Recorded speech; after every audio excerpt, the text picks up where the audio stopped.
All right, so now we're moving on to section 3, or to section B, and that is going to be applying our index laws.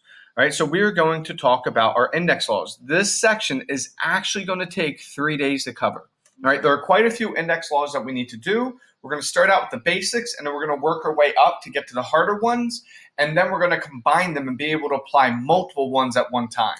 All right, so our objective for this section, and it's going to be the same one for all 3 videos, is going to be to understand and apply our index laws.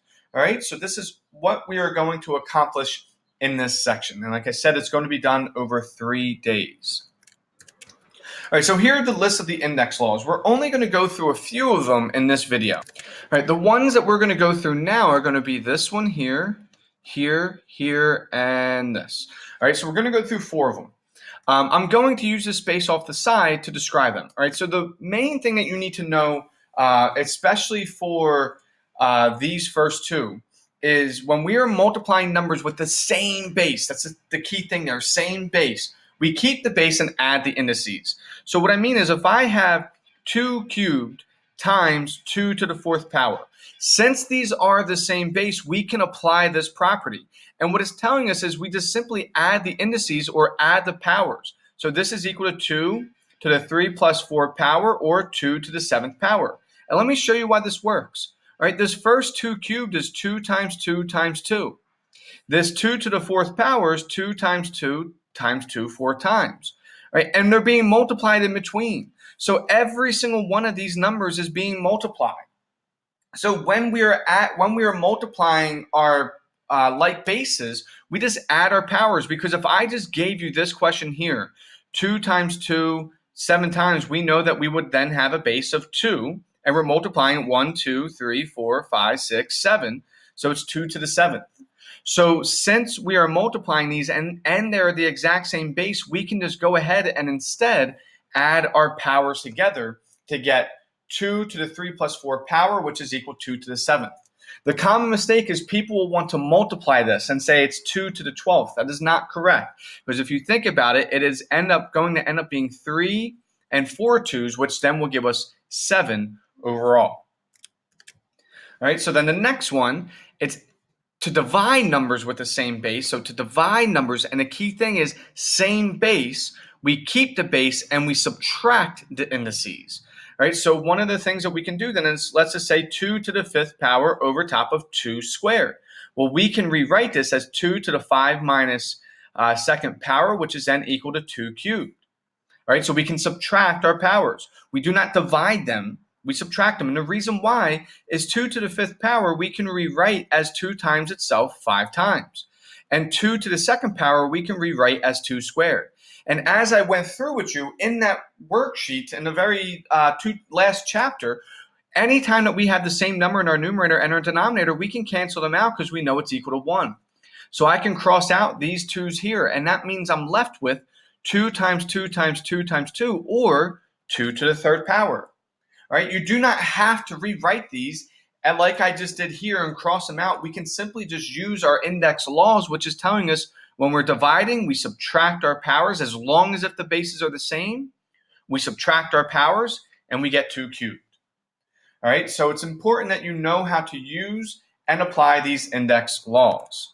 All right, the next one is now when we're raising a power to a power. All right, so what that means is if I have 2 squared and that's being raised to the 3rd power. So here we have a power of 2 squared, and then we're raising it to another power. So we're raising it a power to a power. What we do is we keep the base, so the base remains the same. So that means that we know that this base is going to still be 2. And now we multiply the indices, right? So we multiply them together. So our powers, we multiply the power. So 2 times 3, that will then give me 2 to the 6th power. All right, the reason why this works is we know when we have 2 squared raised to the 3rd power, that means we can rewrite this as 2 squared times 2 squared times 2 squared.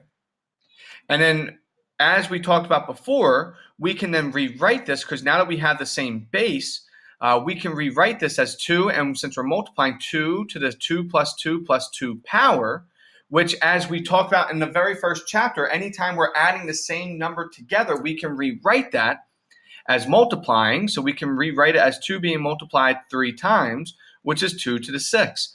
Right? So rather than needing to expand this out and show them being added, eventually we know we're just going to add this same power to itself 3 times, which we can just skip it and say it's 2 times 3. Right? So whenever it's a power raised to a power, you simply just multiply. Right? A lot of times kids will get this, or students will get this mixed up. When they see the multiplication sign here, they just straight up want to multiply. Right? So it's important that you need to memorize and know how to apply these laws and also the difference between them. Right? So make sure, however you memorize things, if you're memorizing dates for history or vocab for English, if you use note cards, use that for now as well. Right? You need to know these laws and properties. You need to know them inside and out. Right? The last one is this a to the 0 power is equal to 1. So it's any non-zero number where a cannot equal 1. That is crucial. Right? So any non-zero number raised to the power 0 is 1. So 2 to the 0 power is 1. 8 to the 0 power is 1. X to the 0 power is 1.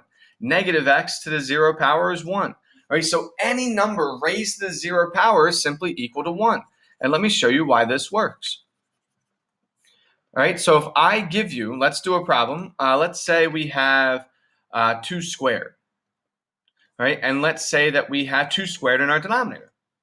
Well, we know that anytime we can expand this if we want, 2 times 2 over 2 times 2, and all of these will cancel out.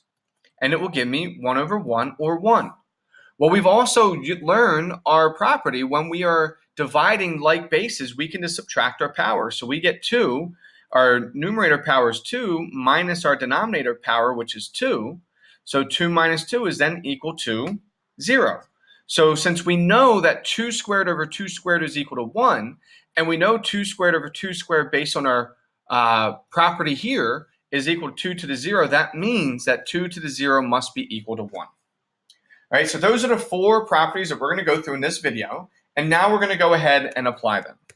All right, we're going to keep it very basic right now, and we're going to simplify. So we see that we are multiplying, and both of our bases are 11. That means that we can do 11 to the 5th plus 3 power. We can just go ahead and add our powers, right? Because they are the exact same base. So that means that this is equal to 11 to the 8th power, right? And for now, you don't have to evaluate these. Just leave it as your base to the power, right? I will make sure in any directions where you have to evaluate it on a test or a quiz that it will be explicit that you must evaluate. And since you can't use calculators, I would never make you do 11 to the 8th power. Right? For B, we look and we see they're both bases A. So we have A to the 4th times A to the 5th. So since both of our bases are the same, we can go ahead and we can rewrite this as A to the 4 plus 5th power. We can add them, which then gives me A to the 9th power. All right? And then our last one, we have X to the 4th power times X to the A power. Right? So same thing, we look and see, are our bases the same? Yes, they're both X. So that means we can add our powers together. So it's going to give me then X to the 4 plus A power. Since these are not like terms, we can't do anything else with it. And that is going to be our final answer. All right, now the next thing we're going to do is we're going to divide like bases. All right, so for A, we have 7 to the 8th power over 7 to the 5th power. Right? So now since we see and can identify that we're dividing 2 indices that have the exact same base, we can go ahead and use our division rule. And that means we subtract our numerator power with our denominator power. So it becomes 7 to the 8 minus 5. And 8 minus 5 is then equal to 3. So this is 7 cubed. It does not say to evaluate, so you can leave it as 7 cubed. That would be your final answer. Our next thing that we have for B says B to the 6th power over B to the M power. So same thing, it's the same steps. We look and see. We're dividing indices. Are they the same base? Yes, they are. They're both B. So that means we can use our division index law, which is we subtract our numerator from our denominator. So it becomes B to the 6 minus M power. We look and see, are they like terms? No, so we cannot subtract them. So it just remains 6 minus M. Right? And that is your final answer for this. All right, so for the next one, we're now using our power to a power law. All right, so for here, you'll see we can use this law to distribute it to many different things being raised to a power inside of parentheses. So you don't necessarily have to look to see are they the same base because we can do it to any of them. So what we do now is we just see, okay, we have to identify that we have a power being raised to a power. And this is very easy. We simply just multiply it.